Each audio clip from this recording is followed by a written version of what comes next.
Saudaraku yang terkasih, kegiatan Romo pagi ini belajar membuat bonsai. Ya, peralatannya hanya gunting ini dan ada pohon yang sudah hidup dan sudah siap untuk dibuat bonsai. Nah, saudaraku, gunting adalah salah satu peralatan untuk memotong. Gunting itu memiliki dua lempeng, di mana setiap lempeng terdapat satu sisi yang sama-sama tajam. Ini tajam, ini tajam.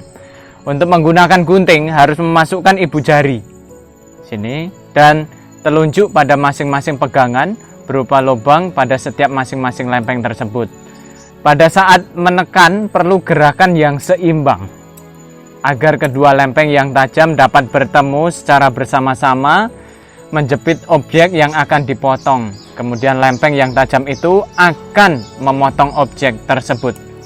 Andaikan saja bila salah satu lempeng tersebut tidak tajam, pasti objek tidak akan terpotong secara sempurna atau akan cacat.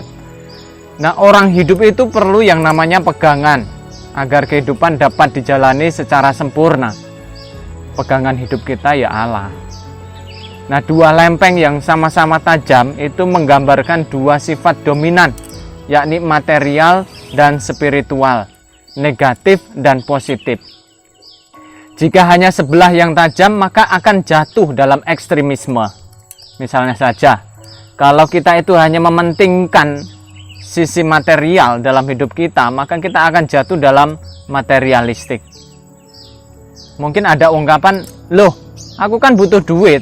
Ya benar bahwa butuh duit untuk bisa membeli sesuatu, tapi harus diingat bahwa kita itu bisa cari duit berkat campur tangan siapa? Ada Tuhan di balik semua karya yang kita lakukan.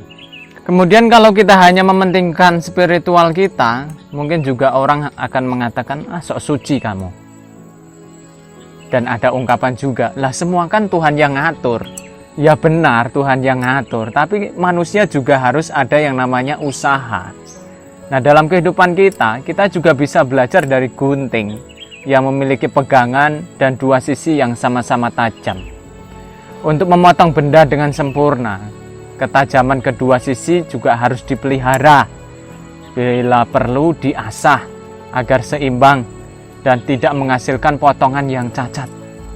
Kita juga demikian. Ketajaman hidup kita juga perlu untuk dipelihara, perlu diasah agar seimbang dan tidak menghasilkan potongan yang cacat.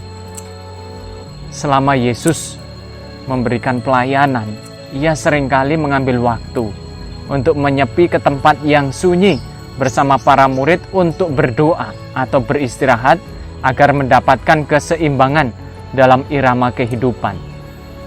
Kita mungkin juga bisa mencontoh Yesus, dan memang kita harus mencontoh Yesus. Kita perlu untuk menjalani kehidupan dengan seimbang. Bekerja, beristirahat, beribadah atau berekreasi, semua ada waktunya dan harus kita jalani dengan seimbang. Seimbang itu bukan berarti semua dibagi sama rata. Seimbang artinya semua dilakukan sesuai dengan prioritas dan kebutuhannya. Ya, hidup perlu diseimbangkan agar dapat mengalun dengan indah. Luangkanlah waktu sejenak untuk mencapai keseimbangan hidup. Luangkanlah waktu untuk merenungkan dan menata kembali keseimbangan dalam hidup Anda, agar hidup Anda itu kembali produktif dan maksimal. Yesus pernah mengatakan, bekerjalah bukan untuk makanan yang akan dapat binasa, melainkan untuk makanan yang bertahan sampai kepada hidup yang kekal. Nah, kata-kata Yesus ini mengajarkan kita bahwa perlu adanya keseimbangan dalam kehidupan kita. Selain mencari nafkah untuk kehidupan jasmani, kita juga perlu mencari asupan gizi untuk kehidupan rohani kita. Romo mau lanjut dulu untuk membuat bonsai ini, belajar membuat bonsai. Itulah kegiatan Romo pagi ini.